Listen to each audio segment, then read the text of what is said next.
Good day everyone. Today, we're going to discuss the properties of magnetic materials. But first, let us know what a magnetic material means. Magnetic materials are materials that are either attracted or repelled when placed in an external magnetic field. Magnetic materials are classified into three categories based on the behavior of materials in the magnetic field. The three types of materials are diamagnetic, paramagnetic, and ferromagnetic. Diamagnetism, a very weak fundamental property of all matter, arises due to the non-cooperative behavior of orbiting electrons when exposed to an externally applied magnetic field. Diamagnetic substances are composed of atoms which have no net magnetic moments. All the orbital shells are filled and there are no unpaired electrons. However, a negative magnetization is generated when exposed to external magnetic field, and hence, the susceptibility, a ratio between the induced magnetization and the applied magnetic field, is negative. See illustration.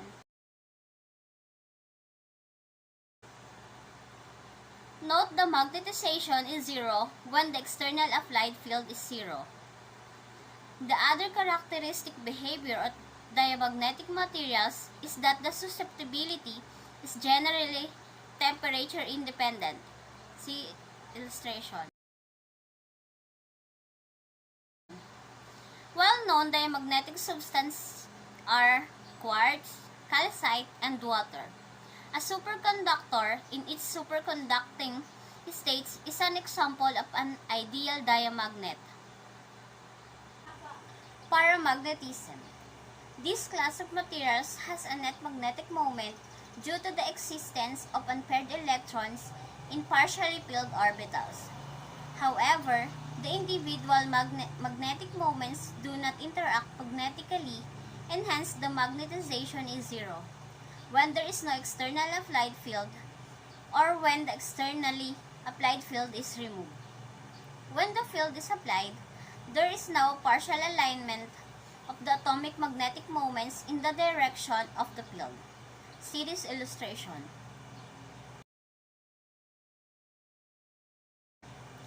Resulting in a net positive magnetization and hence positive susceptibility. Also, the efficiency of the field in aligning the temperature-dependent susceptibility known as the Curie-Weiss law. The Curie's law states the susceptibility is indirectly proportional to the inversely proportional to the temperature. Typical examples of paramagnetic materials are biotite, siderite, pyrite, and morilionite. Ferromagnetism. The atomic moments in ferromagnetic materials exhibit a very strong interactions. These interactions are produced by electronic exchange forces and result in either a parallel or anti-parallel alignment of atomic moments. See in this illustration. These exchange forces are considerably large, approximately 1,000,000 times the strength of the Earth's field, or equivalent to a field of about 1,000 Tesla. Moreover, the exchange force is a quantum mechanical phenomenon due to the relative orientation of the spins of electrons. Ferromagnetic materials exhibit parallel alignment of moment, resulting in a large net magnetization even after removing the external magnetic field. Now, let's talk to the properties of magnetic materials. Property 1. Intensity of magnetization. The electrons circulating around the nucleus have a magnetic moment. When the material is not magnetized, the magnetic dipole moment sums up to zero. When the material is kept in an external magnetic field, the magnetic moments align in a particular direction, and the material gets a net non-zero dipole moment. The net dipole moment per unit volume is defined as magnetization or intensity of magnetization.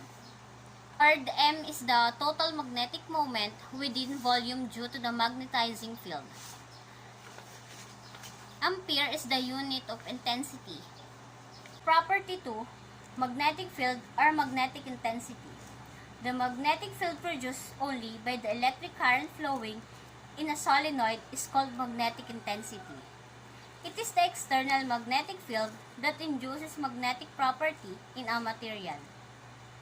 Where B is the magnetic field induction inside the substance and I is the intensity of magnetization. The unit of magnetic field is the same that of intensity of magnetization. Magnetic fields are produced by moving electric charges and the intrinsic magnetic moments of elementary particles associated with the fundamental quantum property, their spin. Magnetic fields and electric fields are interrelated and are both components of the electromagnetic force, one of the four fundamental forces of nature. Magnetic fields are used throughout modern technology, particularly in electrical engineering and electromechanics. Rotating magnetic fields are used in both electric motors and generators. The interaction of magnetic fields in electric devices such as transformers is conceptualized and investigated as magnetic circuits. Magnetic forces information about the charge carriers in a material through the Hall effect. The Earth produces its own magnetic field, which shields the Earth's ozone layer from the solar wind, and this is important in navigation using a compass. Property 3, magnetic susceptibility. Magnetic susceptibility is a measure of how easily a substance is magnetized in a magnetic field. It is the ratio of magnetization to the applied magnetizing field intensity. This allows a simple classification into two categories. Most materials' responses to an applied magnetic field. An alignment with the magnetic field. Magnetic susceptibility is greater than 0, called paramagnetism, or an alignment against the field. Susceptibility is less than 0, called diamagnetism.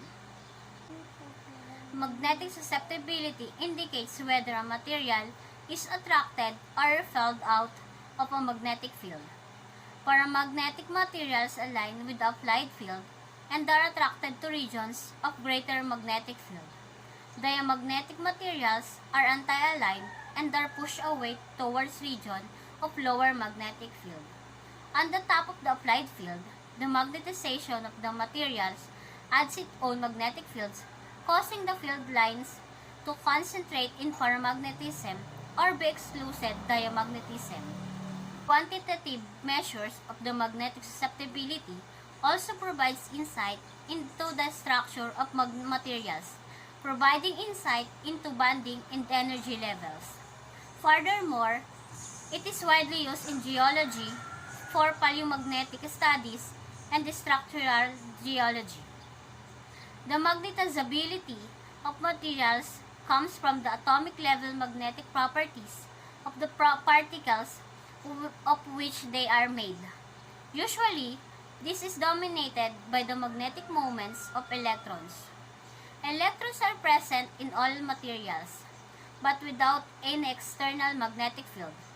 The magnetic moments of the electrons are usually either paired up or random so that the overall magnetism is 0. The fundamental reasons why the magnetic moments of the electron line up or do not are very complex and cannot be explained by classical physics. However, a usual simplification is to measure the magnetic susceptibility of a material and apply to the macroscopic form of Maxwell equation. Property 4, retentivity. The ability of a material to retain or resist magnetization. Property 5, coercivity. The coercivity of a material is the ability to withstand the external magnetic field without becoming demagnetized.